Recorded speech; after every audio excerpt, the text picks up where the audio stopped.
It's all Nixon's fault, Arnie needs to bolt, and it's not a cult.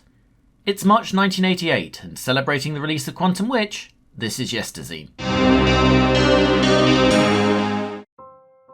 It's like Christmas in July, except it's March. Or I guess February if you're buying the magazine when it came out, or June when you're watching this, or indeed perhaps even July if you're a little slow to your subscription feed. So I was right all along. I'm glad we cleared that up. And to celebrate that, Spectrum magazine of choice for that strange kid you didn't like to talk to too much, Sinclair User, is mounting a tape on its cover for the very first time in issue 72. The times, merely a year or two hence, when tapes were arguably the ruin of both the magazine themselves and the wider software market, are barely imagined. 40 months from now, this very magazine would give away 7 full games on a single issue. Unsurprisingly, this did no good at all for game sales in an already declining 8-bit market. It didn't help the magazines much either. With the entire budget going to the tape, that magazine would be half the page count of this one.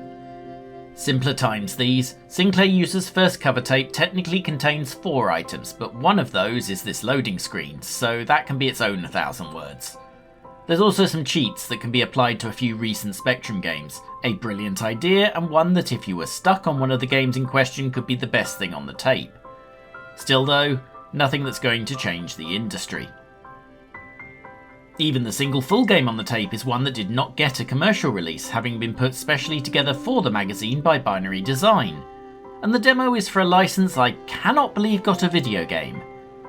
We'll be playing both, but here, as the Spectrum has its last year before the 16-bits fully muscle in, there's much to talk about. We've got 2 licensed games from 2 of the 80s biggest movies, and Sinclair User gave them a combined 18 out of 20, but which is better? And we've got a very interesting looking game that's apparently worth 10 out of 10, but I'm suspicious of it for reasons that will shortly become clear. Is this a case of let's go or quid pro quo? The answer? After we've all been to the lobby to buy ourselves some snacks.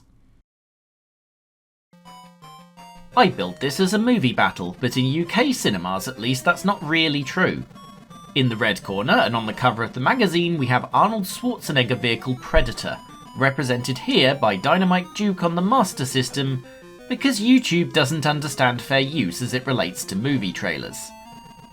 Arnie, of course, was already a huge star by this point, with Terminator, Red Sonja, Conan and Commando already under his belt, and with Running Man, Red Heat and Twins produced within this same 12-month span. Which is something we forget these days. Nowadays, a movie is on your legal but annoying streaming service of choice a month after it hits cinemas worldwide. That's not how the late 80s worked. Predator entered US cinemas in June 1987. But as this review of the game was written somewhere in January 1988, it was still a new release here.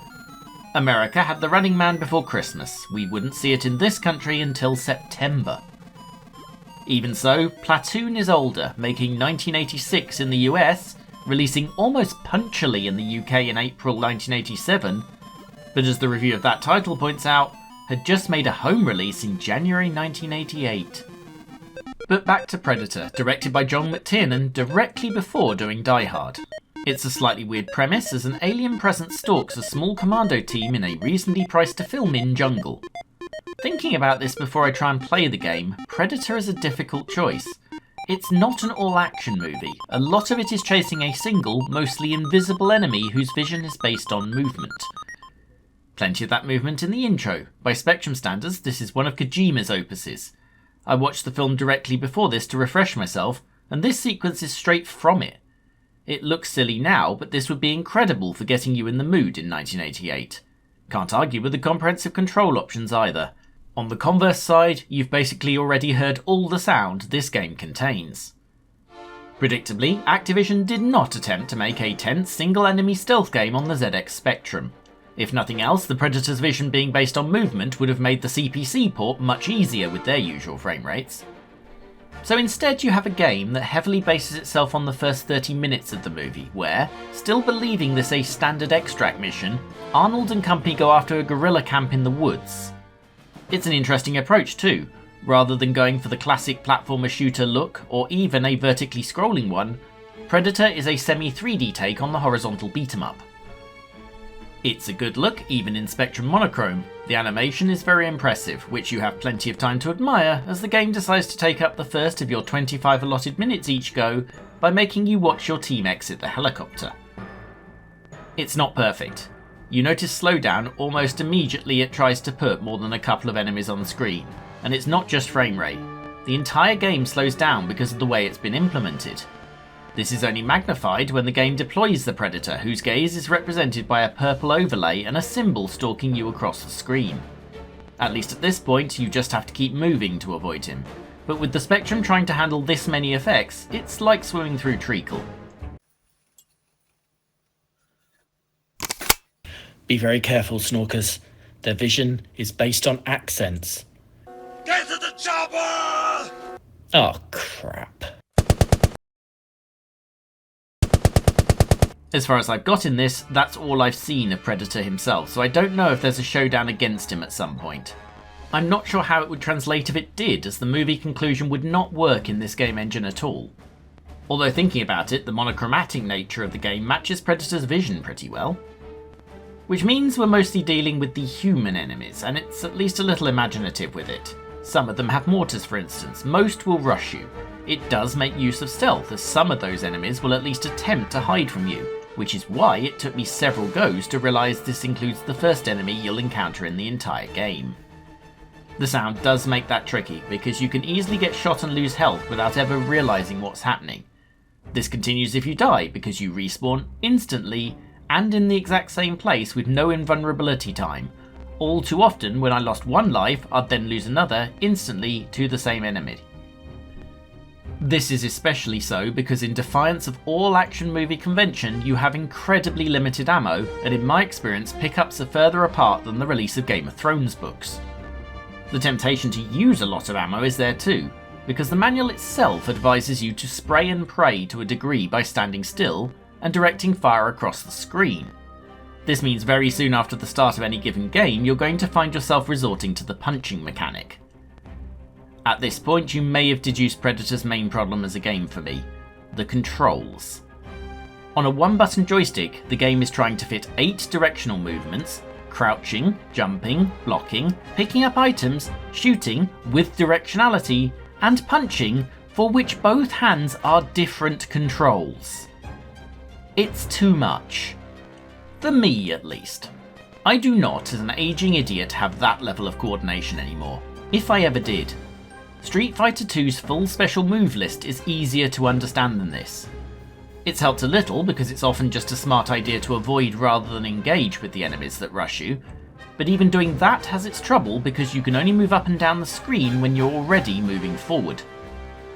I can't reliably punch. I can't reliably shoot in the right direction, and dodging is right out. I can do grenades, but that's because even this game gave up and put them on the spacebar. Which does lead to a question: if we're accepting you'll need the keyboard anyway, why not put some other stuff on there? A toggle for punching and shooting at least, maybe.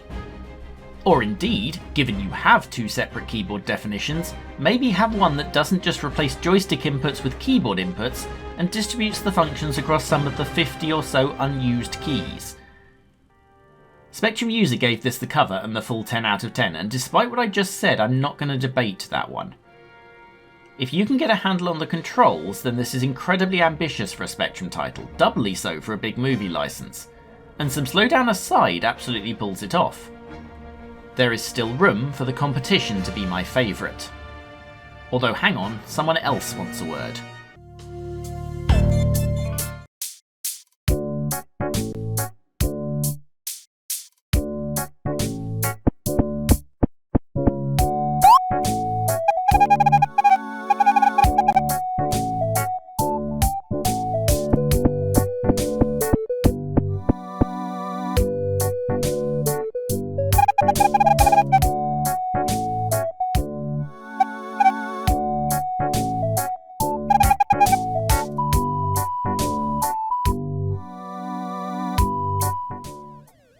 Well, that doesn't bode well.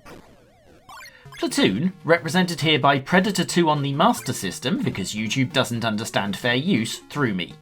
I'd forgotten it was a perfectly straight starring role for Charlie Sheen. not least because I first saw him in Hot Shots Part 2, which parodies this kind of film. Well, I say that, not quite. Platoon presents as some kind of action movie, but it isn't really. It's an Oliver Stone film about the Vietnam War, a conflict Stone himself was in the army for, which at least gave him something to do between indulging in his other major hobbies, which appear to be Holocaust denial and sexual assault. In any case, as with Predator, this presents a problem for a video game, unless you do what they did with My Dinner with Andre. Thirsting for a way to name the unnameable, to express the inexpressible. Tell me more. The temptation, of course, is to ignore the whole point of the movie and just make a lazy action game where you plough through wave after wave of Viet Cong without a second's thought about the morality of the situation. It's obvious someone thought of this. The manual attempts to retrofit a morale mechanic into the game. Morale decreases every time one of your platoon is wounded and when an unarmed Vietnamese villager is shot. Morale can be increased by collecting food and medical supplies. They're all dead. I think I'm the only one left. I'm close to giving up. Ooh! Snacks! Much like Predator, the game tries to be a little clever with its shooting. It's not just a run-and-gun platformer here. Instead, you are trapped in a maze-like jungle where our theoretical aim is to find some stashed TNT and then use it to blow up the bridge to the village. And then the next level will be in the village. I'm not sure I've read this brief correctly. The intro does attempt to evoke the film, but considerably less successful than Predator managed, restricting itself to an admittedly credible theme tune attempt and a single page of text telling you that the first casualty of war is innocence. No mate, the first casualty of war is my ability to see where the bloody hell I am at any point. The controls are at least less confusing than they were in Predator. The path system means that you only jump if you can't go up a screen, and then there's no punching and no specific aiming. Unfortunately, what this means is you're laser focused on how unplayably unforgiving the game itself is. The rank and file enemies are one thing. They emerge from the side of the screen and rush towards you like they've been outfitted with jet-propelled skateboards. Your character is only so responsive and the graphics frequently so indistinct that you are going to take damage. This is within what I would term a skill issue though. And the game is generous. You get 5 men, each of whom survive 3 shots before dying. It's an interesting system because the manual implies those not dead will be able to heal up and suggests switching between them so you have as many as possible left for the later levels. But I think we both know that's not going to matter here. Mainly because of the other major way I die. Let's replay that first life again and you tell me how I take a shot in it.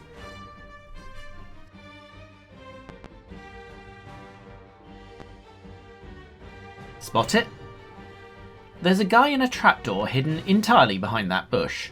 Here's a zoomed in replay of the entire notice I'm given of his existence, during which I'm supposed to both jump this bullet and accurately throw a grenade in order to stop him. There's difficult, and there's no human is actually able to do this without cheating. And while they're not normally quite that well hidden on the screen, those trapdoor enemies are everywhere, are functionally invincible half the time, and fire in less time than a student on prom night. It's a shame really for several reasons. The core game here is just fine. The maze, in which I eventually at least find the TNT, is perfectly well designed and marked out. The later levels see you descend into a tunnel network and infiltrate a bunker. The latter occurs at night, where the game claims that shooting will alert other enemies to your position. It all sounds great. SU's review talks enthusiastically about some of the set pieces in the later levels, although even they admit to failing to get to the last of the 6. I suspect it won't be as good as that though, because if that kind of imagination had been applied to level 1, you'd have been more creative with enemy positions. You could have used the detailed but confusing graphics to hide them in the background. You'd have created not a stealth game but a slower one, which without a time limit could have had you scanning every square pixel of scenery for concealed enemies. It's the trapdoors though. As mentioned, you can theoretically destroy them with grenades, but this is less forgiving than major brain surgery with the Black & Decker.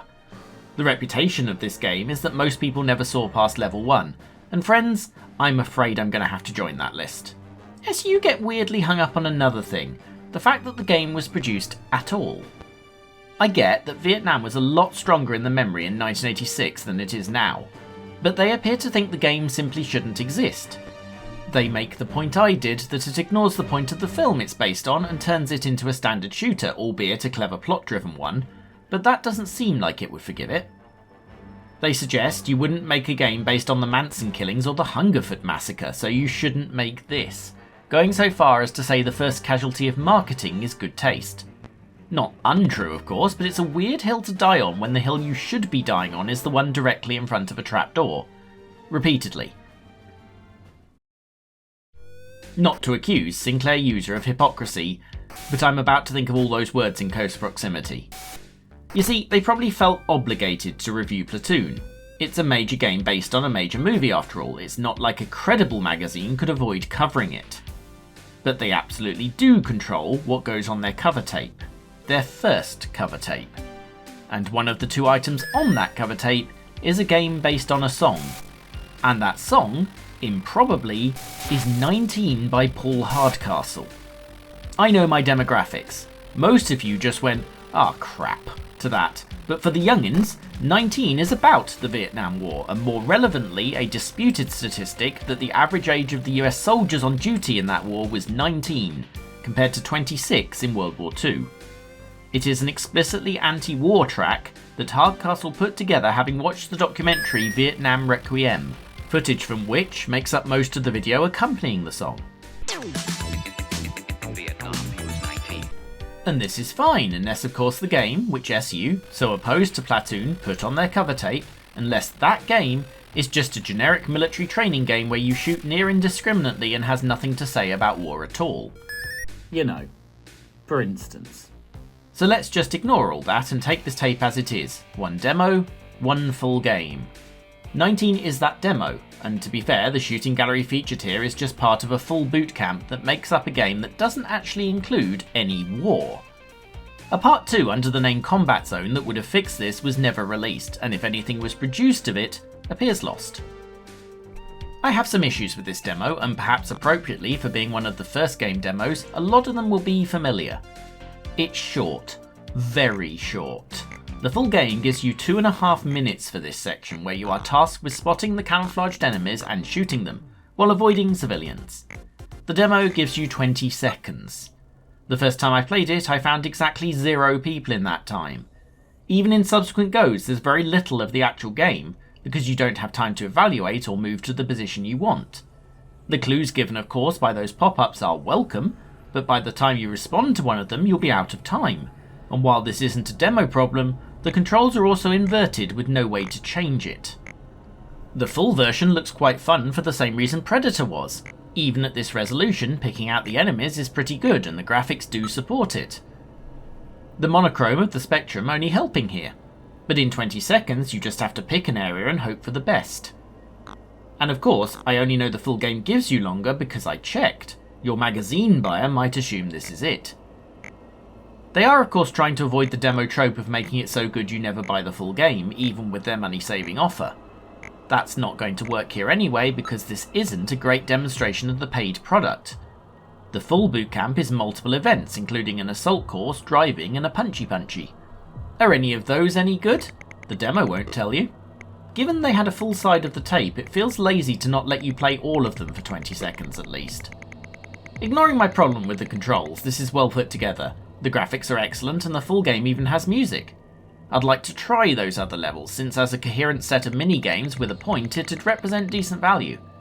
Sinclair User, who had switched from out of 10 to percentages by that point, gave it 84% on its full release. That license though is still mind-boggling. There's nothing specifically Vietnam about this, and even less that could possibly relate to the song. Even without SU's point about the Platoon game, you wonder why this exists. At best, it's glorifying a war that 19 explicitly condemns. At worst, it'd make more sense with the Krypton Factor license attached. It's an episode of Scandals, this, because this next game could be 2 of them in one. We're getting ahead of ourselves first. This is Zarahas, a previously unreleased brand new shootout from Binary Designs. You'd recognise them more as Steve and John Pickford along with 8-bit music legend David Whittaker.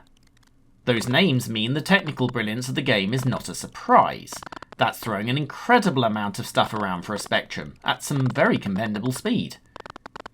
Perhaps too much, really. This is an incredibly busy game, and possibly detrimentally so, especially as some of these items don't actually damage you. It's probably for the best then that this is not a one-hit kill. There's that energy bar on the left that depletes when you crash into things, and I've not seen anything try to shoot you, so hiding is a viable tactic in what appears to be an infinite-length game. More than you'd think, as it turns out. I inadvertently discover in my second game you can hide behind that energy bar, and while eventually something manages to intrude and damage me, I get a long way. I wonder if I'd been hammering shoot I could have bypassed the entire game, slowly, that way for big scores. Given there's no level end I can detect though, it feels pointless. This game is all about blowing stuff up and it does it very well. With a game lasting a couple of minutes, I can see this being a perfectly welcome little thing to leave on. I've played much worse things people have charged money for on the spectrum. In the last 5 minutes, in fact. I'd much rather have another 5 goes of this than ever go near Platoon again. So nothing controversial there at least. Why do I reference potential scandal? Well, for a start, SU have lied to you. And quite possibly at least one of you is about to delete a hastily posted comment on the video telling me this. Brand new shootout, it says. It's not. This game is 2 years old. Programmed for us, it says. No, it's not. And someone at SU seemed determined to make this the most useless deceit of all time if you read the comments. The blurb on this page mentions, correctly, Binary Design are behind the games Zub and Amarote. They mention that BD came to their attention when they programmed Zub. They mention John Pickford created Zarahas and Zub, almost like they're trying to cram as many mentions of Zub into this as possible. And well they might, because Zarahas, then under the name Lightfass, was first seen as an Easter egg hidden within Zub. Here's that version. Not entirely identical of course, but tales of all new and worked till unheard of hours are difficult to swallow. Yes, it's clear on a longer view that Zarahas is at least a slightly upgraded version. The play area is a little bigger, and they've tidied up both the energy bar and scoring system. But given that Lightfass's own high score table reveals it was thrown together in an afternoon, specifically the 2nd of November 1986, it's hard to believe that the mild remaster took much longer than that. None of this blame falls on the Pickfords, of course. They and their chums have spent a small amount of time wanging together what is in essence a very playable little tech demo. It's a tribute to just how talented those two are that this is no big thing. It's not a new concept either. Geometry Wars was originally Arcade Machine in Project Gotham, for instance. And if you follow this channel, you'll know one of the Master System competition entries this year is a standalone remake of a game from within Might and Magic. Still though, you'd be irritated if your fabulous cover tape contained a demo that lasts 20 seconds and an all-new free complete game you'd previously found hidden in something you bought for £2 in Boots 2 years earlier. Maybe not the most auspicious start for Sinclair User cover tapes. There is though potential for something more sinister. Because another review caught my eye later in Sinclair User, a game I'd not previously heard of called Road Wars. This isn't a tie-in game to the classic Buckinghamshire and Devon-based police cops chase show of the same name, more's the pity, but more a post-apocalyptic shooter racer of a thing. Published by Melbourne House and written by Binary Design. It gets 10 out of 10. Now this could be coincidence, that the month they give away a game from Binary Designs on their cover tape, the new game from Binary Designs happens to be good enough to get a 10. And it's worth pointing out immediately that this game does not appear to share any personnel with Zub, Lightfast or Zarahas. This is not, as the kids say in the early 2000s, a Pickford joint. But will we be making a declaration of shenanigans? Either way, we're going to need to play this thing. And I'll tell you now, this is going to be a bit inconclusive. For many reasons, this is no Rise of the Robots of a situation. Initial impressions are that Road Wars looks pretty good. It's not every Spectrum version that's this smooth, for instance. There's no problem with the basic setup, although the sound is near non-existent. Weirdly, there's a bit of music that only plays after you put your name in the high score table, but sound effects are limited to the occasional half-hearted Spectrum blip. Mostly when you're going toe-to-toe with the opposition. The game is a head-to-head shooter where we're retreading the classic "it's the future and the computers have all gone a bit Windows 11" plot. In this case, the roads have rebelled, and it's the job of you and a frenemy to clear them out. While you get points for shooting everything in sight, actual progress is gated behind destroying the barriers that have gone rogue, denoted by them being dithered, and sometimes firing lasers at you. Traditionally, one of these things is a better clue than the others. So it's an interesting two-player dynamic as to the degree you're working together with your partner, but fundamentally the win goes here to whoever gets the most points. You can, for instance, push said other player into obstacles or simply entirely off the track. Even a co-op-focused game could quickly descend into farce, and that's an interesting dynamic. The problem is in one player this doesn't work at all. The second player appears under computer control but is mostly passive. They'll occasionally help you with a little bit of destruction, but mostly they're taking up space. You can push them off the track, but you don't get points for it, and the CPU companion is not subject to your life limit, so will always reappear another few seconds later. Frankly, I'd have preferred the game simply didn't include them in one player. Although that would simply lay bare the thin game structure on offer here. With primary progress gated on destroying the right barriers and nothing else, the primary opposition to that will come in the form of the ones that are firing lasers across the track. In some cases, these will spawn in a configuration where it's impossible to shoot them quickly enough, but most of the time you can pick off all the laser-equipped ones in the level, and while that will get you a few points, it'd be very easy to simply leave the last passive barrier and fire forward to clean up the static obstacles that are in your way and rack up more. If you can stand to hang around long enough to do so. It probably shouldn't be that the primary obstacle between you and high score in a game is boredom. There's two games here in that respect. There's the completion of all the levels and there's points. One represents massive or no challenge in turn, one is just boring. But conversely, this is not actively bad by any means. The controls work, the shield mechanic where you can turtle but not shoot for extra hit points is neat and well implemented. The aiming is handled by pressing diagonally down in a direction to move, and works better than its equivalent in, say, Predator, by a country mile. Some of this is explained by the fact this is an arcade conversion, albeit from a very interesting product, where Arcadia Systems took mildly warmed over Amiga 500s to America and tried to base arcades on them. Road Wars was one of the 10 or so games that got released like this. Said arcade game is more interesting. There's clearly more enemies to deal with, and those barriers stand out a lot better, especially as the lasers are provided by satellites rather than the barriers. It also, of course, only has to hold you and your mate's attention for 5 minutes, rather than however long it was before you could buy another full-price game. As a head-to-head arcade, I can see it. Unfortunately, US audiences didn't. The whole concept was a failure for Arcadia. As Main's Blur puts it, the games were considered poor quality or not suited to the arcade. I can see that. The one you've most likely heard of is Xenon, the Mega Blastless first one. Xenon 1 never wowed anyone, technically, and you have to remember they were asking American consumers to choose this random no-name not especially pretty shoot-'em-up over the likes of R-Type or the innovative triple-screen Darius. It's not happening. It didn't happen. I had the main descriptions open, so I checked Road Wars, and even that says, "The action is very simplistic, and there's little to do other than dodge or blast approaching objects." The reviews of the other two magazines of note are more like it. Crash gave Road Wars 66%, Your Sinclair a 7 out of 10, and that makes a lot more sense for a game they were selling for £9 but has no more depth than the other game from Binary Design you'll have played for free this month.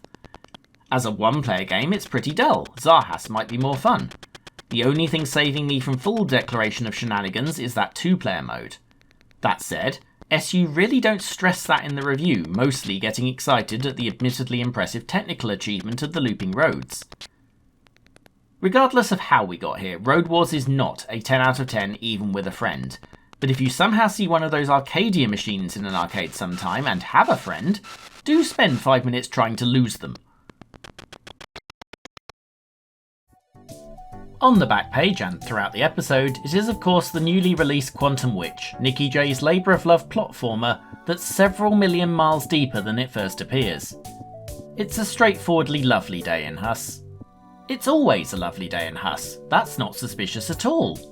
The bovie is grazing in the field, the fair are roaming through town causing chaos, the shadies are out preaching, they're not a cult, and a giant stone portal to another dimension has appeared in the woods. I hope nothing goes hideously wrong and results in an adventure. Quantum Witch is a game of multiple paths where every interaction you have and every choice you make might change something. More a narrative adventure game told through run and jump mechanics than the platform itself, you're here for the narratives. All of them. Short enough to play through more than once, and that's good because you'll want to. to find out what the bloody hell just happened, and if you can stop it happening. With the story co-written with actual famous human writer Paul Mr. Biffo Rose and the general legend that is Stephanie Sterling of the Jimquisition, Quantum Witch is the sleeper hit of the summer, and available now for an absurdly reasonable price for your Windows or Linux PC and Steam Deck. Also, you can pet the kitty. NotACult. And once you've done all that, it should be the end of July, and you return here for another magazine, opened, yelled at, and closed again. #ButtPeach, everyone.